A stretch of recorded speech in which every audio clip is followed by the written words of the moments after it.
The pillars: decrease insulin, suppress appetite, and reduce sugar. We're talking about the second pillar of reversing diabetes. And this is part number 2. Last week, we spent some time talking about the things, the challenges that we face in trying to suppress the appetite. You know, if we could suppress the appetite, if my appetite was not so ravenous, if I could control my urge for Ben & Jerry's ice cream, Cherry Garcia, that's my thing. If I can control my urge for pizza or hot dogs or Chinese food, then I would be great. That's what people say. And so what are the things that we can do to help suppress the appetite? Because they are challenging. They are challenging because of how we feel and how food makes us feel and the things that it brings back to our memory and the places that it puts us. And that urge is so strong. And right here tonight, we're going to talk about what can we do to be able to suppress the appetite? Because that's pillar number 2. And this is the second part. If you're new to me, I'm Dr. Dwain Woode. That's Wood with an E. The E stands for endocrinology. Here on the channel, I educate, I empower, and I encourage you to take charge of your health and your life, avoid complications, and go to the next level. And in this year, new you. I'm talking to adults with type 2 diabetes who want to put their diabetes in remission, get off of medication, who want to improve their metabolic health, in fact, who want to reverse their diabetes. That's what we do here on the channel. If you're new, also go ahead and put new in the comments because I'd love to welcome you with a hand clap and some music and let you know that we are happy that you are in this space, in this community. If you have questions as we go through the show, make sure you put those in the comments and make sure you put a Q in front of them so that we know that that is something that we want to get to, that we need to answer that question. As we do here, you know, I've got my monitors that we're going to take a look at here in just a minute. I've got my keto moja meter. I've got my contour meter off to the side that we'll take a look at. And I also have right below, you see there, that's my Dexcom Clarity Report showing my average blood sugar over the last 2 weeks being 134. And in fact, if I change that to 90 days, you see what my average glucose has been for the last 90 days, 112, with my glucose management indicator of 6.0 down at the bottom, and I'm in target 83% of the time. We'll take a look at that here in just a minute. But to our conversation. Often people will have difficulty with a eating plan, with their health, with their metabolic disease, not because they don't know what to do, not because they don't have the right food, but they have difficulty because of appetite. And so pillar number 2 of our reversing diabetes has to do with appetite. And last week we spent some time talking about this very thing. If you recall, in our show, we talked about suppressing appetite, which is pillar number 2. And we talked about, so we're doing part 2 tonight of that series. And so what is appetite? So appetite, we reviewed, is the natural desire to eat. It's a natural desire. It is the thing that comes to our mind when we are in a particular situation. We're in a particular mood. We're in a particular event, right? Movies, we eat, right? We go to family functions and we eat. We remember how Aunt Sue's apple pie tastes, and so we eat.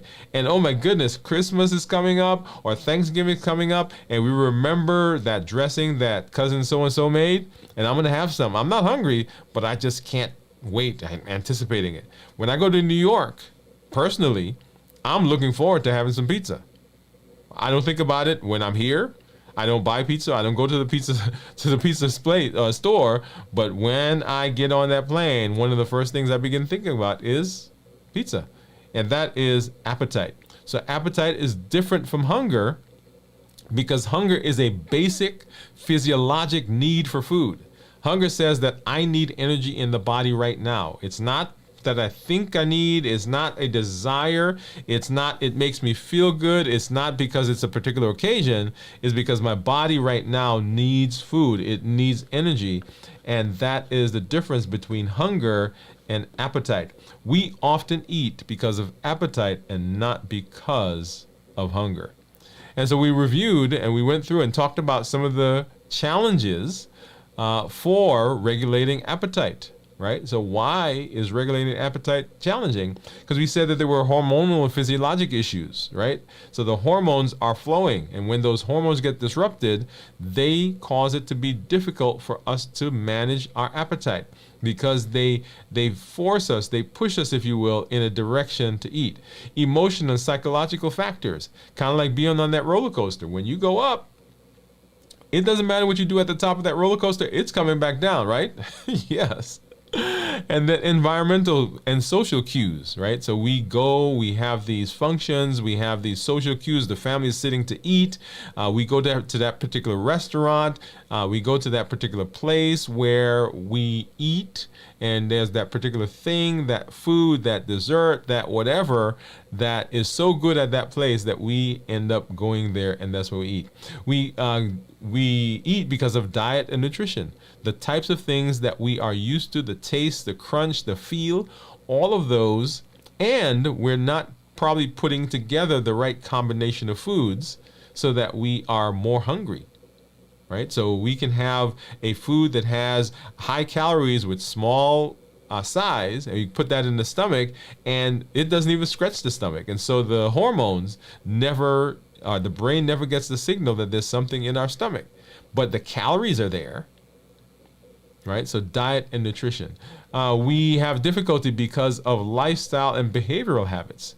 The things that we do, the social situations we are in, the lack of sleep, and we'll talk about that here in a little while, the fatigue that we have, the constant stress that we're under. And so those hormones, remember, cortisol is that hormone that goes out and finds energy in the form of sugar, and epinephrine is the hormone that helps your body use it. So the combination of those, because we're in this tonic, stressful environment, that we're always there. And so the blood sugars are always slightly above normal.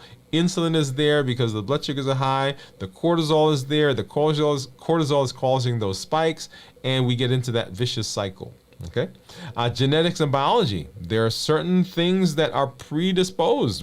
Our families like certain flavors. They like certain feels. Mama liked it, daddy liked it. Now the question is it social or is it genetic? We're going to go with genetic right now, but there are biological and social issues that come up. And then of course, medication, medical and health status. So some disease processes, hypothyroidism, hyperthyroidism, adrenal insufficiency, Cushing's disease, polycystic ovarian syndrome, that push us in a direction, and they cause different changes in our hormones, and those hormones ultimately can affect us. And of course, economics and accessibility. So people eat what they have access to. They eat what they can afford.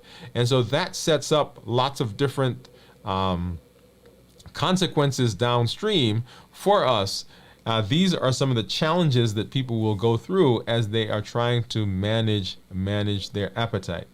And so the question is, as we talk about suppressing the appetite, pillar number 2, what now? What do we do? And that's where we're heading tonight. That's what we're going to be talking about.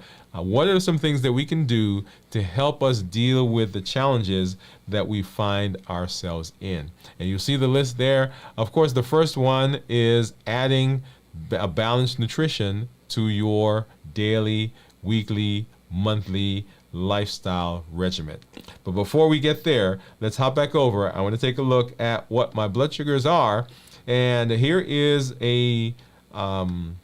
here is my Libre that's saying my blood sugar right now is 65, and I am actually right now, let's see, 3 minutes away from a 72-hour fast. So 3 minutes away from a 72-hour fast. And you see down at the bottom that that graph shows that I've been below 100. And of course, coming down the red part of the graph shows that right around 5-ish, 4:30, 5 o'clock, that we dropped below 70, and we've kind of maintained that for the rest of the evening. If I look at my Dexcom, it's saying that I'm 76 right now. And then let's hop over and take a quick look at what my Keto Mojo and my Contour are saying. Okay, let's see. So that's that one. Here we are. So let's take a look. And as you know, I've got a keto mojo that shows me glucose and ketones, and then a contour that just gives me glucose. So let's get a strip out and get that into the contour. Of course, I spilled those there, but that's okay. So get a strip into the contour. And then we'll start with the glucose for the keto mojo, and we'll come back and do the ketone in just a minute. And what do you think my blood sugars are going to be? What do you think these monitors are going to say? And then, of course, what do you think my ketones are? Okay. All right, so there we are. So we get that going. And let's grab a Lancet out of our trusty container here. And these are, this is a spring-loaded Lancet. You break off the top. In this case, the top is white, and the rest of it is purple. They come in lots of different colors. And it's spring-loaded, so when I press this lever, the spring will push a Lancet out, and that will give me the finger stick. So let's go ahead and let's pop over to this one. And I'm going to use a different finger than I normally use because sometimes because I use the other one that's calloused, I don't get a good drop of blood. So let's do that now. All right, so hopefully that one worked, and you heard that. So there we go. That's a good drop of blood. Let's get that on. Starting with the keto mojo and then onto the contour. And look at that. So keto mojo says 64.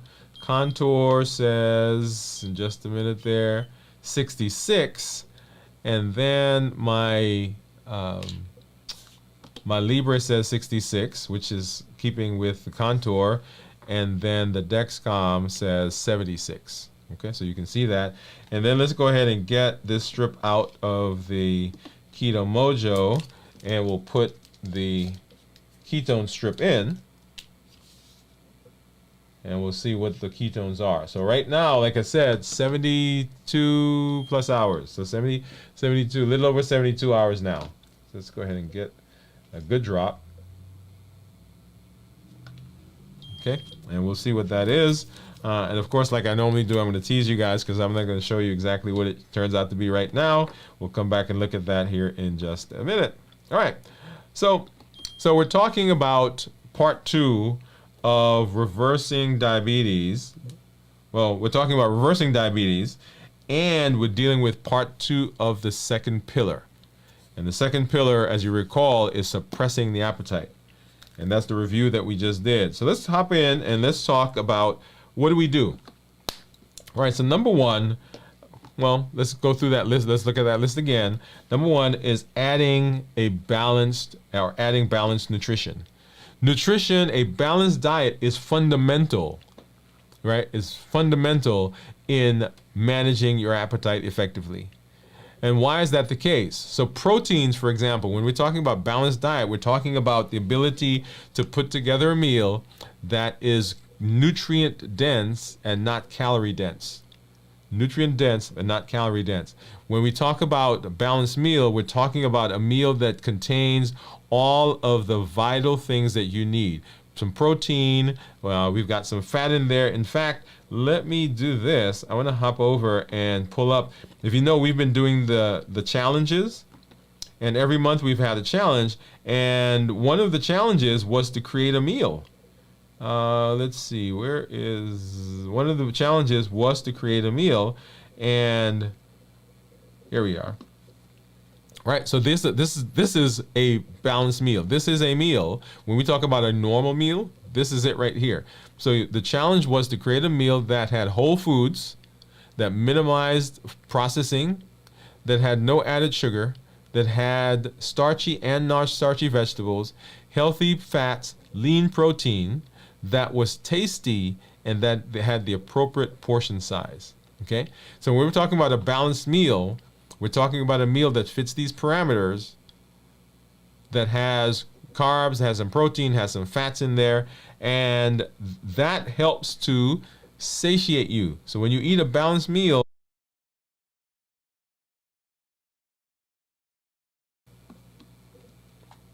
there we go. Your body says, yes, I like this, and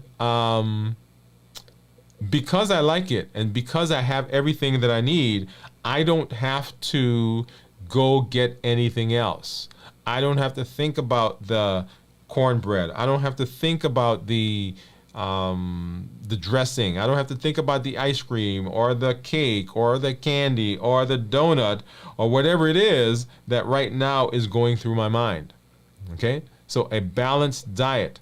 So proteins, they help to satisfy you. They help to satiate you, right? They help with satiety and they stabilize blood sugar levels. Remember, proteins will help to blunt the spike in blood sugars. Fiber, vegetables, whole grains, they take longer to digest. They keep you fuller longer. And they also will blunt the rise in blood sugar. Remember, as the blood sugar goes up, insulin goes up. When insulin goes up, insulin stimulates the appetite. Insulin dysregulates our hunger and satiety hormones. So if we're able to blunt, if we're able to minimize, if we're able to delay the absorption of the sugar that comes from the food, then that helps us with the appetite. And of course, healthy fats. So foods rich in omega-3 fatty acids, like avocados and nuts, they enhance fullness. Right? In one of our check-ins last week, one of our community members put in that she adds MCT oil, okay, to her food. And you can do that. You can add healthy fats to your food because they help not only to satiate you, help you feel fuller longer, but they also help to blunt the absorption. So if you eat fat and carbs, then you'll have a delayed response to the carbohydrates. Okay, try it. All right, so we're talking about things that we can do that overcome some of the challenges that we find ourselves in when we're trying to suppress the appetite, right? Pillar number 2. And then we want to practice mindful eating. Practice mindful eating. So mindful eating is about engaging fully with the eating experience. Often, we are rushing through the food. Often we're spending time doing other things. We're watching TV, we're playing a game, we're talking on the phone. And so the eating experience is lost. And so the body eats the food, you get the food, you ingest the food, but then later on you're hungry again because the brain does not get satisfied with the food that we're eating. When you are taking time to be mindful, you're concentrating on the food. You're not obsessing. You're concentrating on the food, the feel. You're enjoying the flavors of the food. You're being mindful. You're being present. You're not off somewhere else thinking about getting ready to do something or thinking about something that you should have done. Okay? So pay attention to what and how much you eat. When we're mindful, it helps you to do that. Eat slowly and savor every bite, right? This leads to eating less. You know, if you eat fast, you eat more. But if you're in the mindful frame, you eat less, but you feel more satisfied, right? Because you're enjoying the food. When I fast, for example, and I go and I'm doing a good job of breaking my fast, I enjoy that food much more. Not just because I haven't eaten for a while, but I enjoy the food a lot more because I'm savoring it. I'm enjoying the experience of being with the food.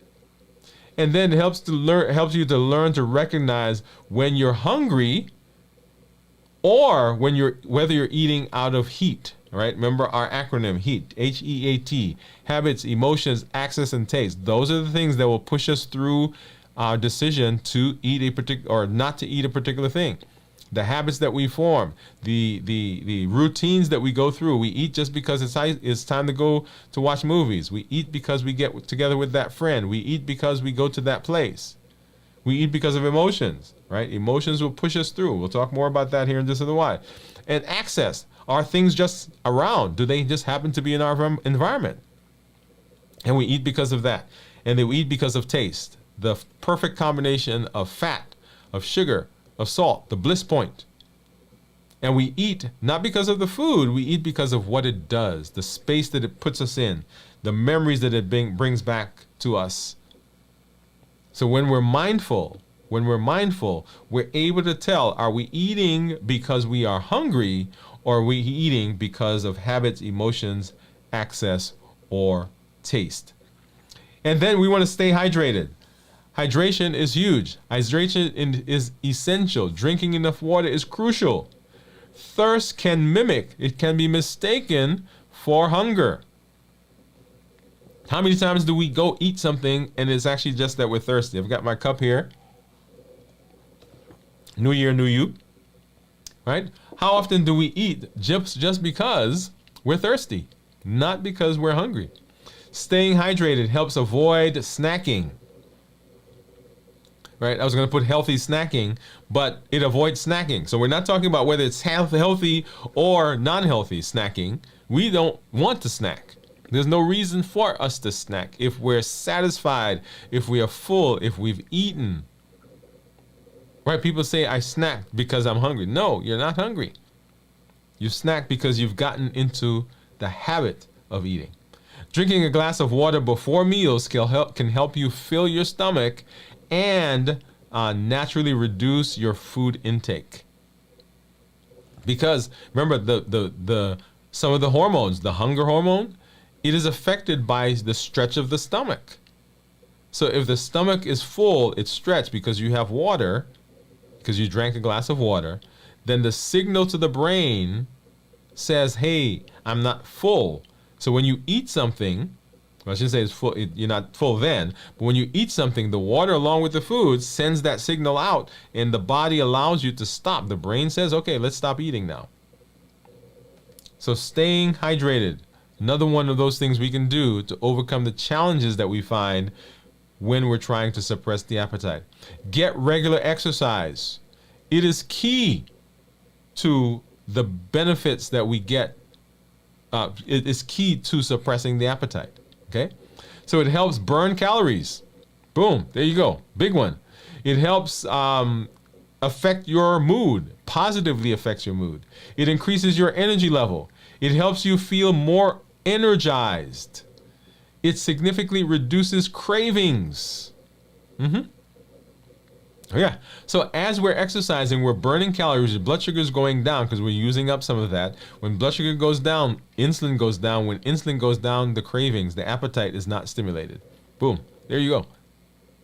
Right? So exercise, very, very, very important. It decreases your need for insulin, meaning that your total body insulin is less. Your body needs less insulin.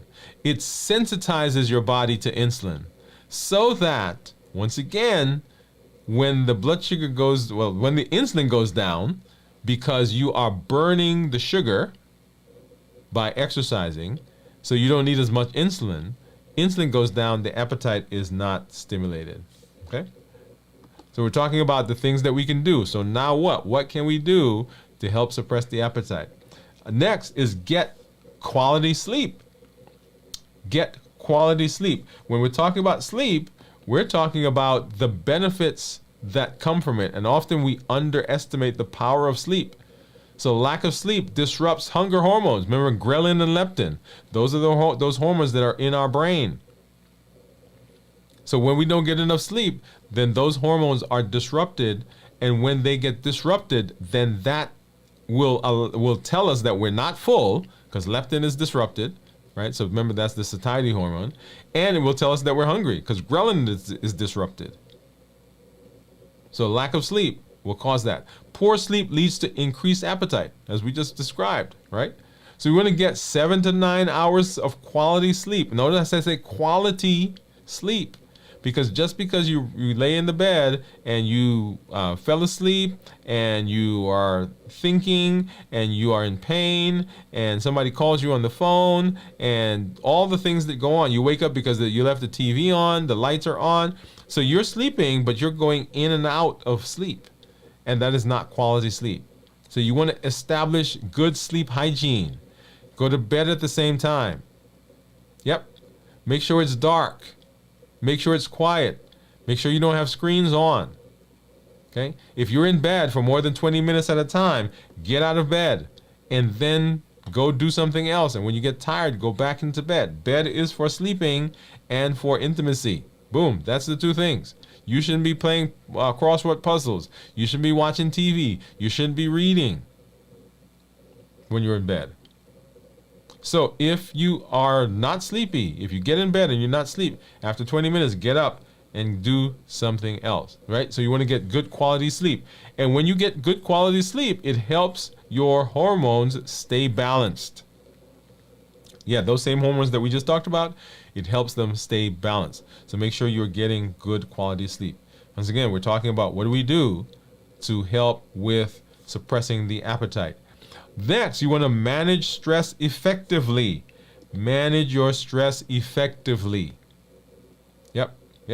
That is huge, because stress causes those hormones to come out. Remember cortisol and epinephrine. Cortisol's job is to go find energy, and epinephrine is to help your body use it. So when you're stressed, when we stay in this tonic place of stress, then those hormones are flowing. Those hormones are doing their job, and they will cause the blood sugars to go up. It'll cause spikes in insulin. Once insulin comes out, then boom, there we are, right? So find a common pathway. So high stress can lead to emotional eating, right? We talked about the heat model a minute ago. When those emotions get high enough, they will push through your decision. It will push through your plan. People say, oh no, I'm going to stick to the plan. Well, once that emotion gets strong enough, the plan is out the window. If you get too hungry, well, let's take hungry out of it. If you get too tired, too angry, too lonely, too bored, too frustrated, all of those things, all of those emotions, if we're not managing them successfully, if we're not managing them efficiently, if we're not managing them well, then that roller coaster is going up. That car is going up the roller coaster. And remember, when it gets to the top, it doesn't matter what you do. You can yell and scream and shout and jump up and down, but that car is coming back down. And just like that, when those emotions get high, it's coming down and it's crashing through your decision. Okay, so we want to make sure that we are managing our stress effectively. Develop mechanisms to deal with stress. You can't wait until you're stressed to manage stress. You've got to have mechanisms in place that are helping you deal with stress as it comes along. My son years ago asked me about guardrails. Why are there guardrails on the side of the road?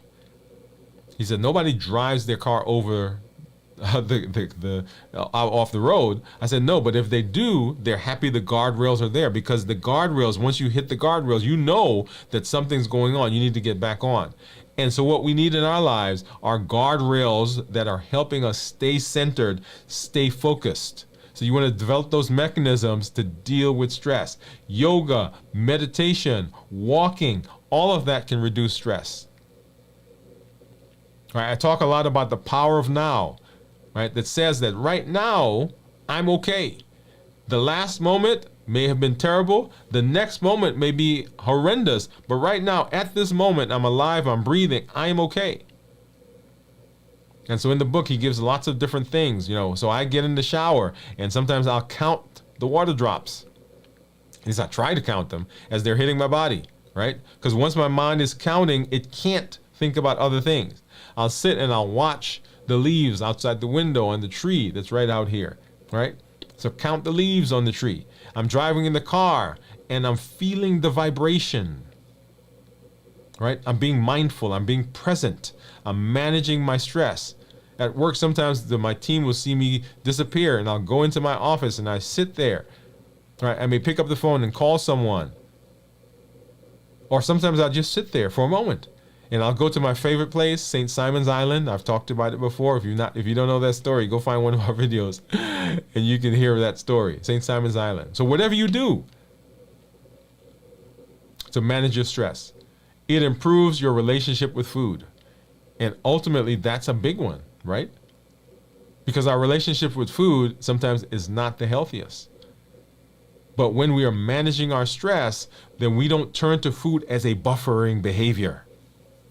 Remember, buffering behaviors are those behaviors that we do so that we don't feel something, or that we avoid an emotion, or we underfeel. Right? So we don't want to buffer. right? So manage stress. We're talking about what can we do to help suppress the appetite.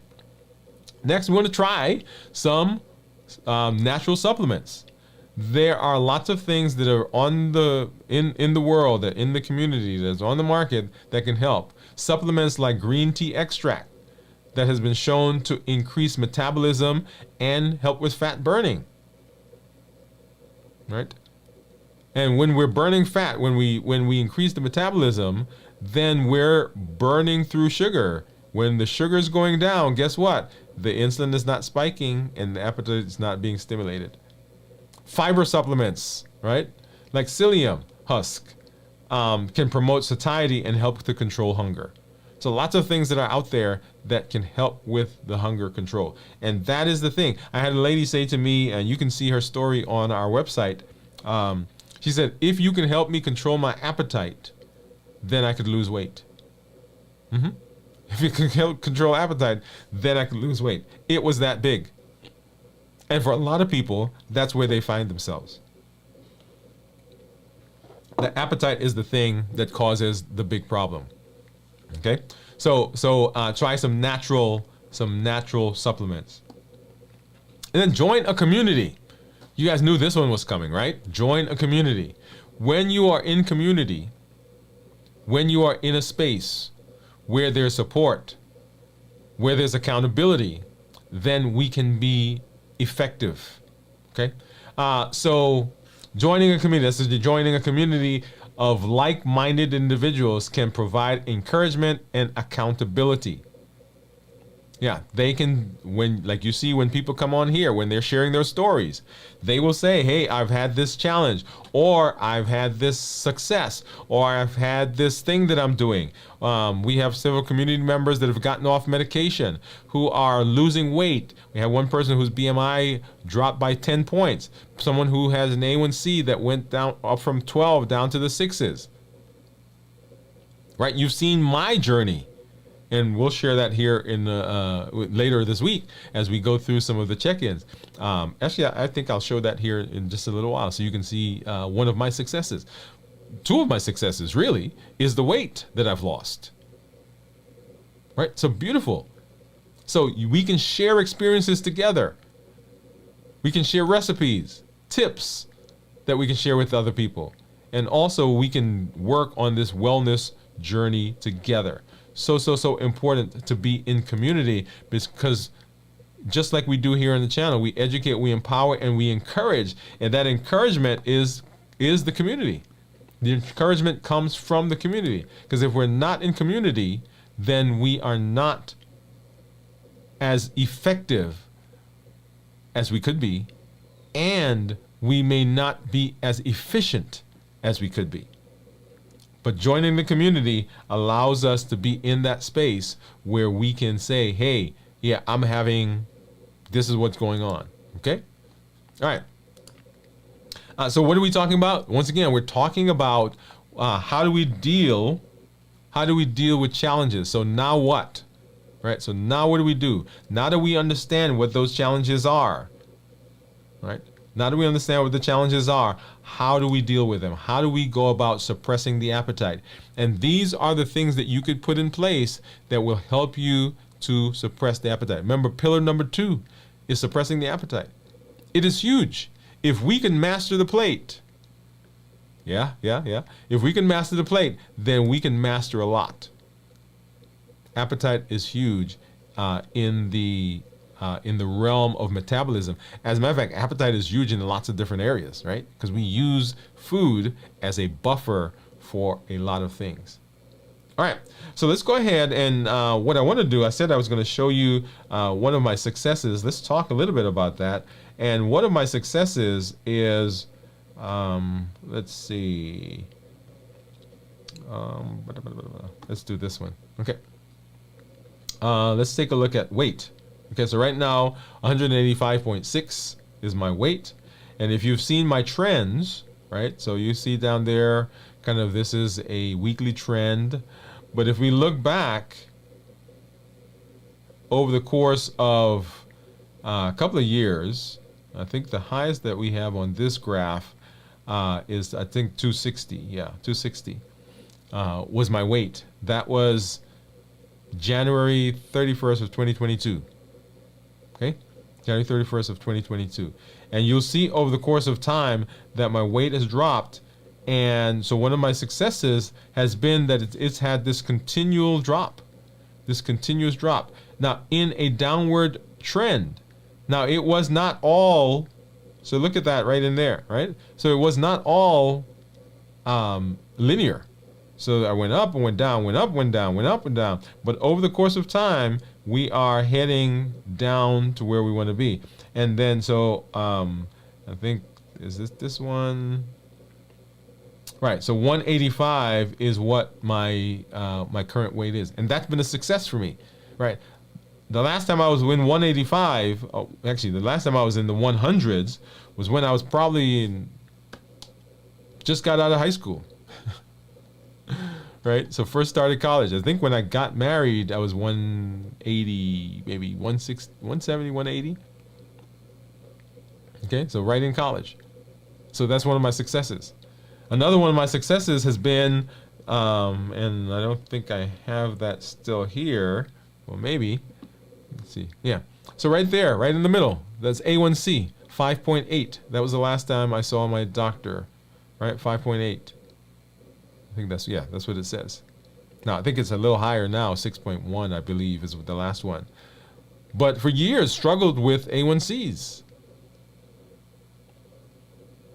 But one of the benefits of the pillars is that they allow us to be successful in the management and, in fact, in the reversal of our diabetes. So that's what we want. That's where we're heading. Those are the benefits that we see in the space. And so I want to talk to you about your unlimited potential. You have unlimited ability to create change in your life. At your fingertips are the tools that come from education, empowerment, and encouragement. Within you is the ability to create your destiny. Within you is the ability to chart your course. You can overcome the challenges that you've had in the past. There were some decisions that you made. There's some complications that you're currently experiencing. There are some places where you go in your mind, say, look what I've done to my body. That's the past. But right now, you can make a decision for the future to go into the future with positivity, to go into the future with the understanding that we are now changing our outlook. We're making a shift in our frame. We're making a shift in our mindset. We are now going for, right? We're going for a growth mindset and not a limited mindset. The abilities that you have are enormous and they are unlimited, and they come from education, empowerment, and encouragement. And that's what we do here on the show, right? So we educate, we empower, and we encourage. We educate with the shows that we do, the blogs that we do, the podcasts that we do. All of that is with the intention of providing education. When we are doing those, it allows us to change our thought process. If you want to change something, if you want to improve something, you got to understand it and you've got to know what it is all about. And so that allows you, it gives you data, it gives you the ability to shift the frame, shift the change, look at it a different way, look at it from a different angle. So we educate, we empower, and the empowerment comes from all of the tools that we are learning. We've learned how to figure out what our why is. What are those things that are driving us? Why do you want to be healthy? Is it a vacation that you want to go on and you want to lose some weight so you can be there? Is it a child that's getting married, that's graduating? Is it a trip that you guys have been saving up for? It's retirement.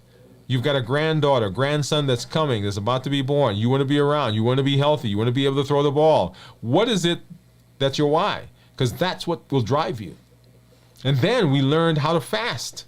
If you've not been following us in our fasting trend or our fasting process, go ahead and do that. There's a playlist that says how to fast successfully. It's a huge tool that we use in the process of reversing our diabetes, right?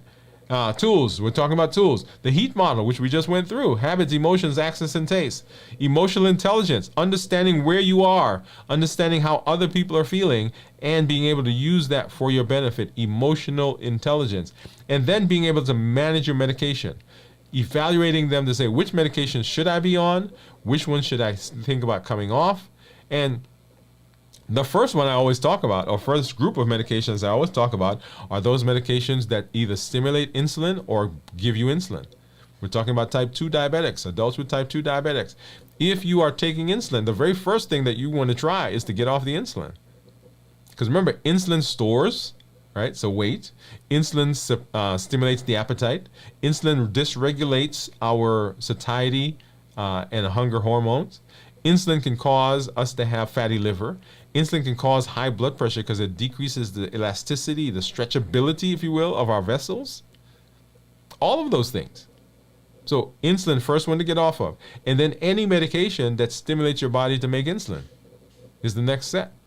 So the tools that we're learning, right? So managing medication, being able to do that. And remember, it's not just for diabetes. Because diabetes is the prototypic prototypic obesity, not obesity. Diabetes is the prototypic metabolic disease. Obesity, hypertension, high cholesterol, polycystic ovarian syndrome, all of those fall into that same kind of milieu, that same kind of category.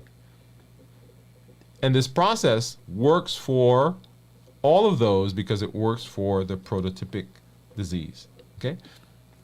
And then our HEAT model. The HEAT model says that we eat because of habits, emotions, access, and taste. The habits that we formed, the routines that just seem natural, they just come. We don't even think about it. I tell the story that I was sitting in the movie one time, watching the movie, before I realized that I was eating popcorn. I hadn't even remembered that I stopped at the concession stand, got some popcorn. It was just so natural. And the HEAT model says that, yeah, that's what happened. We eat also because of emotions. When the emotions get high enough, they push through the things that we have decided. We push through. And so you can try to stop it. You can say, I'm not going to do it. I'm not going to do it. I'm not going to do it. But guess what? If the emotion is strong enough, it's coming. Right? We eat because of emotions. We get angry. We get depressed. We get, even when we're happy, if we have not learned how to deal with that emotion, then that emotion can cause us to eat as well. We eat also because of access. There are things in our environment, things that we have, that just push us in that direction. Right? I don't bring cashews. I don't bring almonds into the house because, yeah, that's what happens. I eat them. We eat because of access. We eat also because of taste. The perfect combination of fat, salt, and sugar. The bliss point. When I go to New York, I'm looking for hot dogs, pizza, and Chinese food. Why? Because they remind me of my dad. So we're never chasing the food. We're always chasing what the food does, the space that it puts us in, the memory, that time we went to that place, we ate that thing, and we felt that way. We eat because of habits, emotions, access, and we eat because of taste. And our call to action here on the show, on the channel, in the space, join the challenges. Every month we have a challenge. Every month we talk to you about ways to implement the things that we're learning. Whether it's figuring out your why, or which of the HEAT model is yours. Which one is the thing that pushes you? Which is your trigger? I'll tell you, for me, it's EAT, emotions, access, and taste. All three of those are mine. Which ones are yours? Being able to create a menu. Right? We talked a little bit a while ago about one of the menus or the foods that we want. Right? So this is what when we say normal food, this is what I'm talking about. So minimize the whole foods or maximize the whole foods. Minimize the processed foods. No added sugar. Right? Starchy, non-starchy vegetables. Yeah? Lean protein, healthy fats. It has to be tasty. And it has to have the appropriate portion size. Right? All of those. We talked about mentoring somebody, right? That was one of our challenges, making sure that you're finding somebody to mentor in the New Year, New You process. Don't just keep this to yourself. There are over 1 billion people on the planet right now who are diabetic or pre-diabetic. You can be a voice for change. You can be a space where say, hey, let's go watch this show together. Hey, let's improve this together. You can improve your community, improve your family, improve your hospital, improve your church, improve your doctor's office, all of those. And then adding some activity, some exercise to your regimen. Because when you do that, when you add activity, you are getting all the benefits that we talked about exercising. It improves your insulin resistance. It decreases your sugar. It burns calories. It suppresses the insulin, right? Because the blood sugar is going down, insulin is going down. It helps your body to use sugar effectively and efficiently, because you no longer need insulin, because the body, the muscles, exercising muscles will suck up sugar without the use of insulin. And so now the insulin is able to do other things that it needs to do in the rest of the body. So when you come, right, we want you to make sure that you are joining the challenges. Also, when you come, share your story. Let us know what successes you're having. What are the benefits that you're having? Where are you having challenges so we can rally around you? Remember, the community is growing. Make sure you are sharing the story, just like you see people sharing in the story their successes, how they're fasting, how much weight they've lost, how their A1C is improving, how much medication they're getting off. And then invite someone. Be a voice to make a change in your community. Over 1 billion people on the planet with diabetes and high blood pressure, diabetes or pre-diabetes, also blood pressure and coronary artery disease and high cholesterol and so on and so forth. Share the link with them. Say to them, hey, let's go watch this together. Come alongside them. Don't just tell them and disappear for 5 months, right? Come alongside them and say, hey, let's do this together. Be a mentor. And then the pillars for our reversing diabetes: decrease insulin, suppress appetite, and reduce sugar. We've dealt with the first two, decreasing the insulin and suppressing the appetite, which we dealt with tonight. And next we're going to talk about reducing sugar in our upcoming shows. Make sure that you are processing, that you're watching the shows and you're implementing the things that we're learning, because we want to make sure that you are keeping up. If you're joining us for the first time, you've never seen this show before, somebody sent it to you, you've come across, don't think that you have lost and that you are way behind. All right? You can start where you are and move towards the finish line. One of the things that we did, which I didn't mention, is we are challenging everyone to be able to fast for 1 24-hour period once a week. Right? Wherever you are, work your way up to that. The benefits that come from fasting are incredible. If you've not looked at one of our shows, our check-ins, we do a review on Fridays of fasting. Make sure you get back there and watch it. The playlists are on our YouTube channel. In fact, let me see if I can pull that up really quickly. So the playlist is there. How to reverse diabetes, right? How to reverse diabetes, one of the playlists, and how to fast successfully. How to fast successfully. Let's see if let's see where it is. Where is it? And also there's one that's called fasting. Fasting for the beginner. Okay, there we are. So let's pop back over here. All right, so how to fast successfully. And look at that, there are 62 episodes in that. Right? So as we've gone through the space and fasted, all of those are listed there. I'm not sure why the thumbnails aren't coming up, but you get the idea, okay? And then the other one, oh, there's the thumbnail. It actually just came up. Let's get back over. Where did it go? How to fast successfully. Boom. There you go. So you can see all of those, right? So there they are. How to fast successfully. Oh, oops, didn't mean to move that one. And then let me go back and pull up.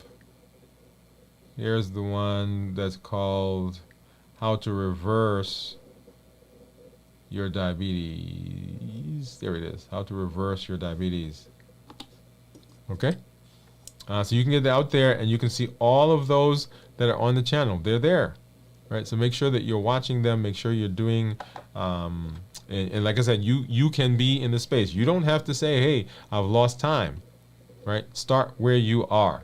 And then let's hop over, and I want to quickly look at what my ketones are. Remember, right now, 72, almost 72 and a half hours of fasting. So let's see what my ketones are going to be. What do you think my ketones are, right? If you think you know, put those in the chat. Let's hop over here. So I've got to take that strip out and get that restarted. And then you see my Keto Mojo app on the screen. Let's go ahead and get that synced.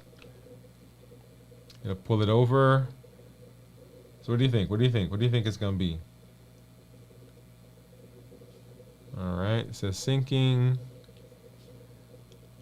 All right, so 64 was my blood sugar and 1.9 ketones. 1.9 ketones. And if you recall, ketones that are less than 0.5 are considered therapeutic. Are considered normal. 0.5 to 1.5 are considered nutritional ketosis, and then above 1.5 is considered therapeutic ketosis. Okay, so a lot of people will help try to maintain in themselves in ketosis by eating a ketogenic diet. Right, so that's one way to do it. So for fasting, the goal of fasting often is to get into ketosis. Right, so I'm excited when I see this because that means my body is burning fat and is converting it into ketones for me to use as energy. If we look at the graph, the tan line that you see there, that's blood sugar, and then the turquoise line at the bottom, those are ketones. So as my blood sugar has gone down, right, remember, blood sugar going down means that insulin is going down, and when insulin goes down, ketones come up because insulin and ketones can't coexist. Insulin drives ketones away. Okay, so as I eat, then the blood sugar goes down because, so as I stop eating, blood sugar goes down, insulin goes down, and then the ketones begin rising because the body switches over from burning glucose, glycogen, and it starts burning ketones for energy. So love it, love it, love it. All right. Also, if you've not done so, make sure that you get over and watch This Week in Review, which airs 6 o'clock in the morning on Sundays, where we do a recap of our show with some commentary.